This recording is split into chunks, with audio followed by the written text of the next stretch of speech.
بسم اللہ الرحمن الرحیم۔ آج کل یہ مسئلہ چل رہا ہے کہ دنیا بھر کے مسلمان 9 ذی الحجہ کا روزہ کس ملک کے حساب سے رکھیں،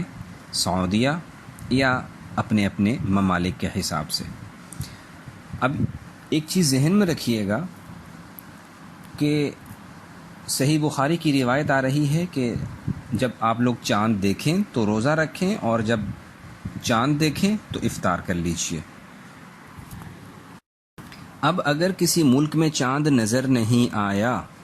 مثال کے طور پہ پاکستان، ہندوستان، جاپان، کوریا، یہ سب ممالک ہیں،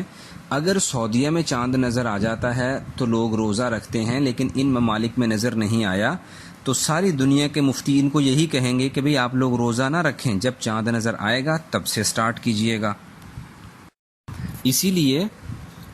ذوالحجہ کا جب چاند نظر آتا ہے تو بھی اپنے اپنے ملک کا حساب ہوتا ہے، سعودیہ کا اپنا حساب ہے، ہمارا اپنا ہے۔ ہمارا افطاری کا ٹائم سعودیہ کے افطاری کے ٹائم سے میچ نہیں کرتا، ہماری مغرب کا، ہمارے عصر کا، ہماری ظہر کا، ہماری فجر کا ٹائم سعودیہ، مکہ مکرمہ، مدینہ منورہ کے اوقات سے میچ نہیں کرتا، اور اسی طرح سے ہمارے سحری کے ٹائم ہیں وہ ان سے میچ نہیں کرتے ہیں۔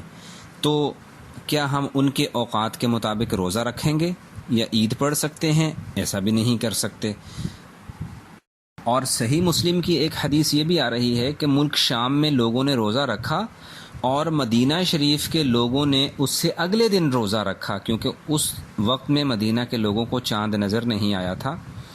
اور نہ ہی مدینہ منورہ کے فقہا نے یہ کہا کہ بھئی ایک روزے کی قضا کرو، نہیں، انہوں نے کہا جی جب شام میں چاند نظر آیا تھا تو انہوں نے رکھا، جب مدینہ میں نظر آیا تھا تم لوگ رکھ لو، دیٹس آل۔ میں نے جو اوپر بتایا یہ بہت ایک مشہور بزرگ ہیں، امام ابن تیمیہ رحمہ اللہ، انہوں نے بھی یہی لکھا، اور ایک حضرت شیخ علامہ البانی رحمہ اللہ، بڑے مشہور بزرگ ہیں، تعارف کے محتاج نہیں، انہوں نے بھی یوں ہی لکھا ہے کہ تمام ممالک اسلامیہ، ہر بندہ، ہر ملک اور ہر لوگ، تمام لوگ اپنے اپنے ملک کے اپنے اپنے حکومت کے ساتھ رہیں، اپنی اپنی حکومت سے علیحدہ نہ ہوں۔ جو ملک جس کے عوام اپنے ملک سے علیحدہ ہو جاتے ہیں تو ان کے درمیان میں شدید اختلاف، انتشار، نفرتیں پھیل جائیں گی۔ جب ہم رمضان سعودیہ کے مطابق نہیں کرتے، عید سعودیہ کے مطابق نہیں کرتے، اسی طرح عید الاضحیٰ سعودیہ کے مطابق نہیں کرتے ہیں، اسی طرح اپنی نمازوں کے اوقات، ان کی نمازوں کے اوقات الگ الگ، علیحدہ علیحدہ ہیں، تو پھر جب 9 ذی الحجہ کے روزے کے بارے میں آیا تو وہ بھی علیحدہ علیحدہ رکھیں گے۔ جب ہمیں 9 کا کہا گیا تو ہمارے لیے 9 کا دن وہی دن ہوگا جو اللہ کے نبی نے ارشاد فرمایا۔